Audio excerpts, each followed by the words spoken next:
Hi guys, today's project is a bike frame and forks right there. We're going to be doing it in some kind of metallic white. I don't have the name. We're going to be doing it in creamy pearl.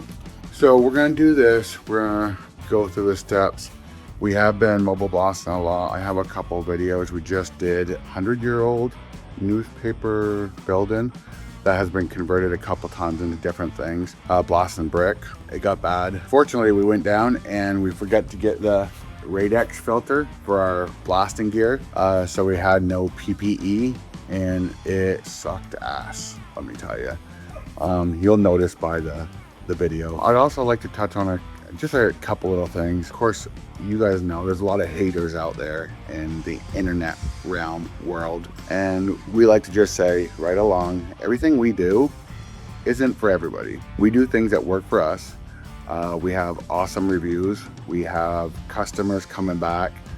What we do and the way we do it may not work for you and your area and your equipment. There's haters out there that think their way is the only way and everybody else's way sucks. And that's fucking stupid. There's multiple ways to do the same exact thing and get the same exact outcome without having to bash other people. So again, the way I do it is the way I do it. It works for us. I've never had any issues. I've never had nothing come back. I've had repeat customers. My reviews are awesome. So I just wanted to kind of put that there. If you start YouTube channels or anything and you start getting haters, just fucking don't listen to them. They're all idiots. Anybody that thinks their way and only their way is the right way is a fucking moron. So, okay, we're gonna get to start blasting these. Oh God, it's been a few days, huh?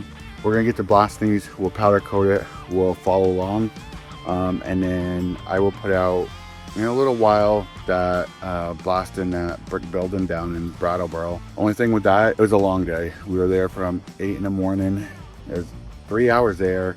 3 hours home. Got down there at 8 in the morning, blasting until 8:30 at night. So we were busy. We got a lot of clips, but we really didn't do a real good job on the perfect before and after and photos. It was just a straight out grind. But we got the gist of it for you guys.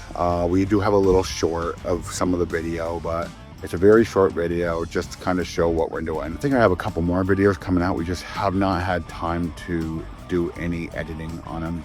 So, okay guys, enjoy this video, enjoy the other powder coating content out there, and I'll see you in the next video.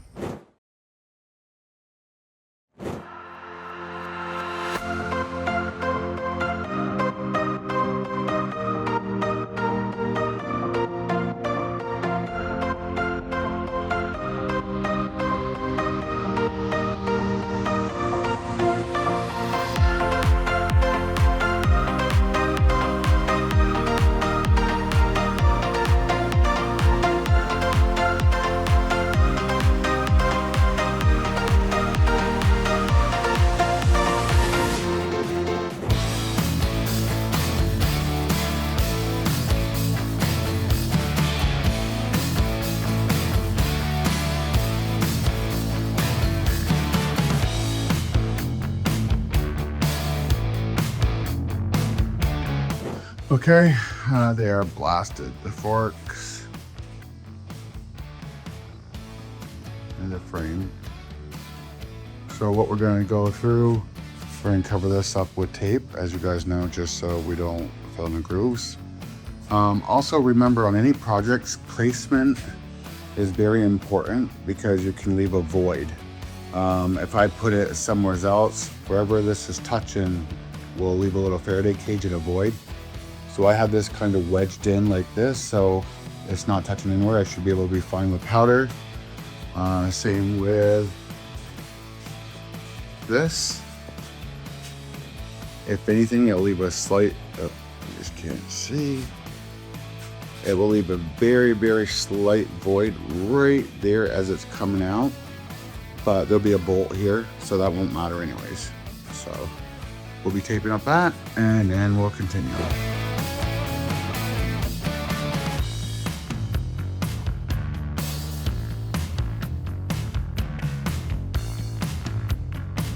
So one little trick I like to do while taping is at the very end, pinch the tape back on itself so it gives you a little lip. So when you tear off, you're not trying to dig.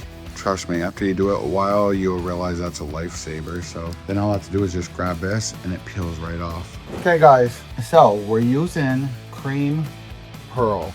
So question, see how much you listen.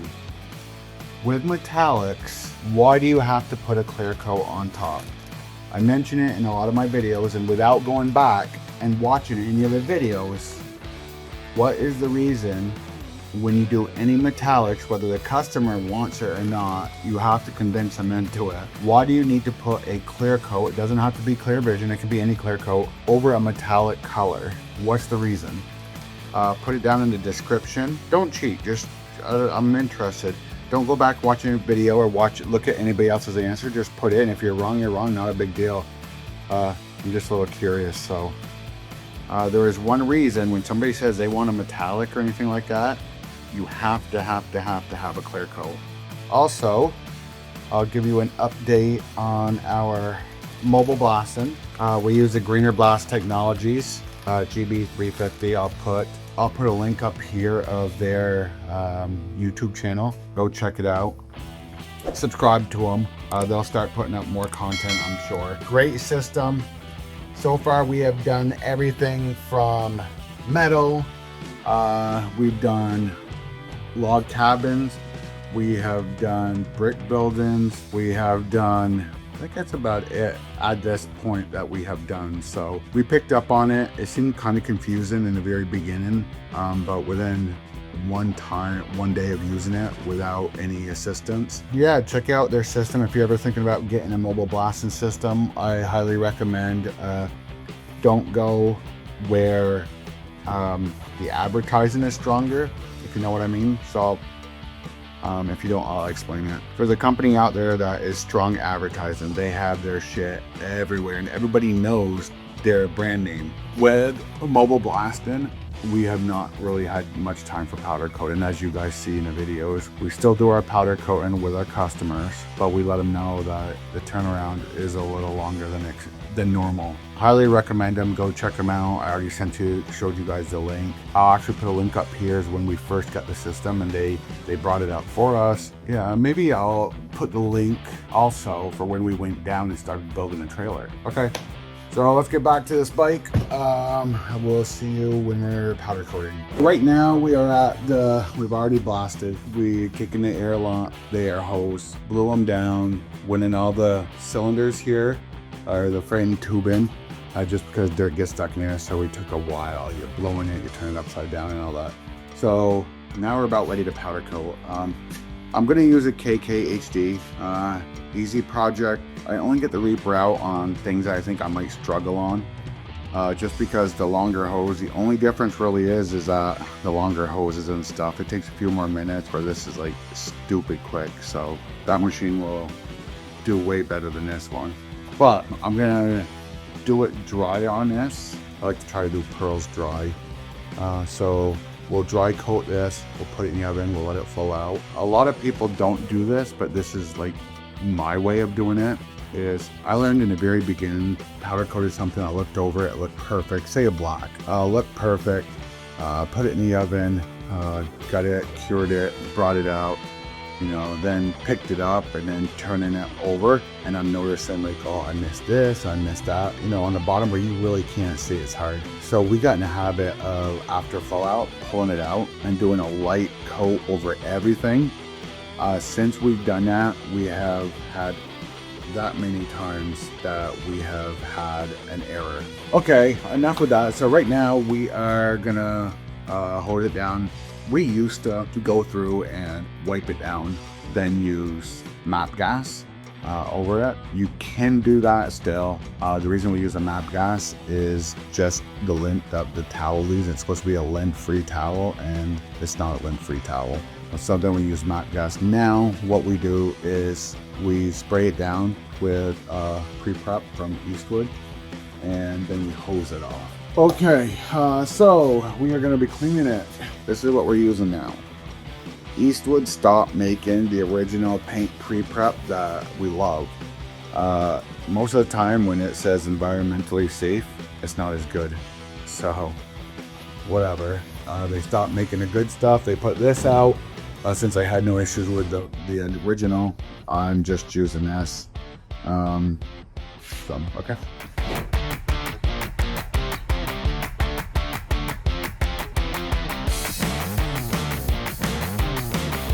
So I have a static charge somewhere's on there. I'm seeing like very fine length. So I have a static charge, so I'm gonna hit it with a MAP gas, which don't hurt anyways. Do not use butane. Butane leaves an oil. MAP gas is clean. So we're gonna run over it with MAP gas, get all the little Furbies off, and also it'll dry it.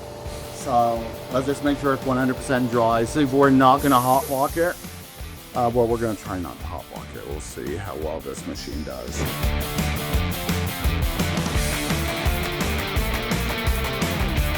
So when you dry it like that, you'll see like a little watermark. I'm not sure if you can see the watermarks. Don't worry about them.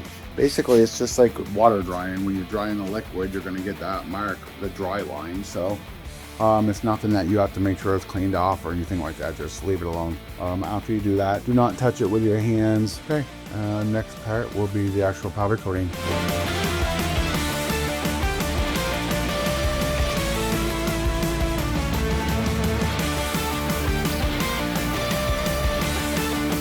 Okay, so the first thing I'm gonna do is I'm checking my air just to make sure my cloud is smaller where I want it, okay? Then just quickly, okay, it's catching. I hear a little snapping, so I'm gonna try to go as low as I can with the KV and still have it stick, which that's looking good. Actually looks good. All right.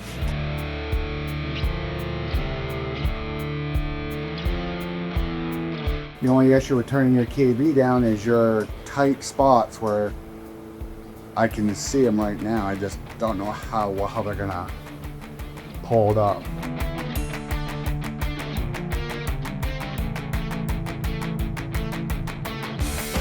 And all the tight spots are right. That's a major Faraday right there. I mean, it's like a tight little square like this big.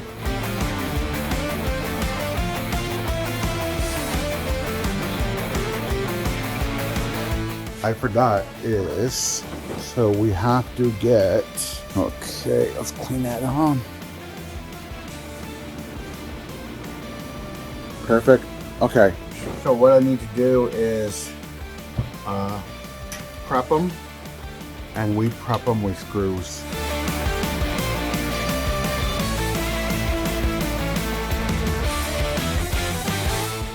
We find doing this makes it a lot easier.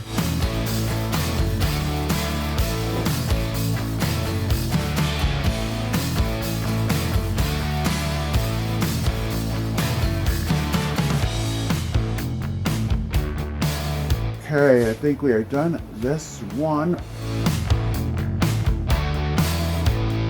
The wind from the outside is blowing it around. So we'll do a light coat after flow out. This one I'm having issues with because it keeps sliding.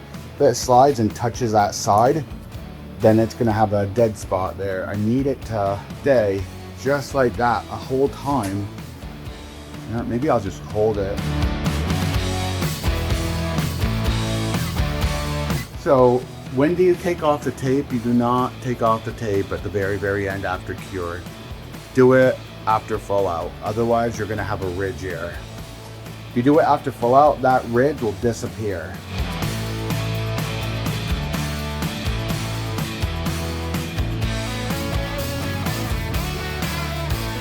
Now, if I can get it to stay just like this,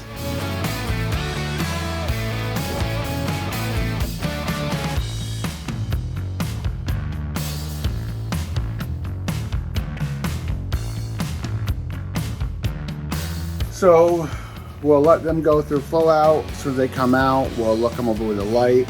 Maybe do a super light coat over everything, just so those spots that may be a little light in that Faraday cage area, at least we can get a little coating on it. So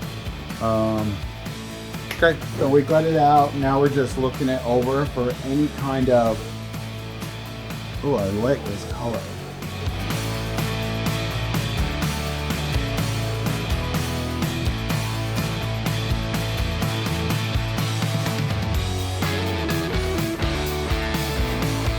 Spot is gone, done.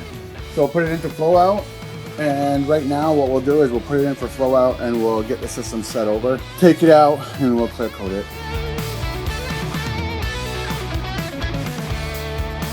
Okay, so now that it's done, it's been flowed out, it's out. Now we're gonna put a clear coat on it.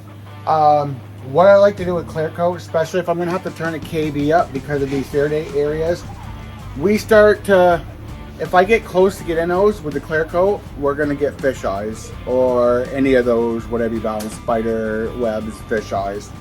The best way I found not to get those is I pull way back, turn my KV freaking up, and I hit it from a big distance. So the charge has time to dissipate before it hits the part.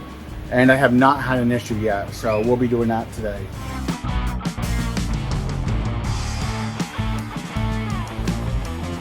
So you can see it's sticking because our KV is up. And I'm not hearing no crackling, no fish eyes. I'm not gonna have no fish eyes or nothing because of the distance we are keeping here.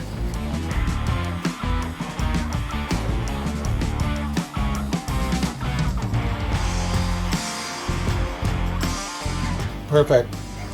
So at this point, this is when we now take off the plug so we do not have ridges. Okay, now hopefully it's been cooled enough to put up.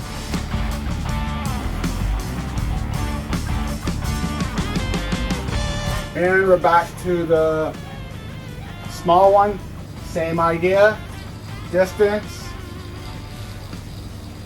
KV is all the way up. I'm not hearing no crackling, so I'm not gonna get no fish eyes or nothing doing it this way.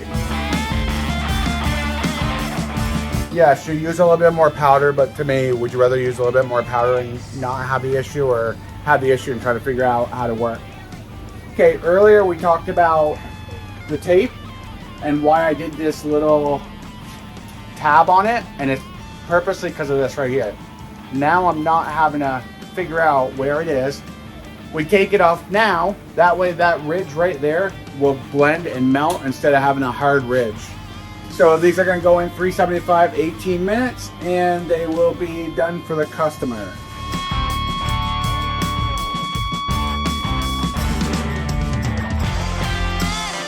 Okay, so we're going to do flow out here. So this flow out is done. We're going to do 18 minutes at 375, and then we're going to take it out.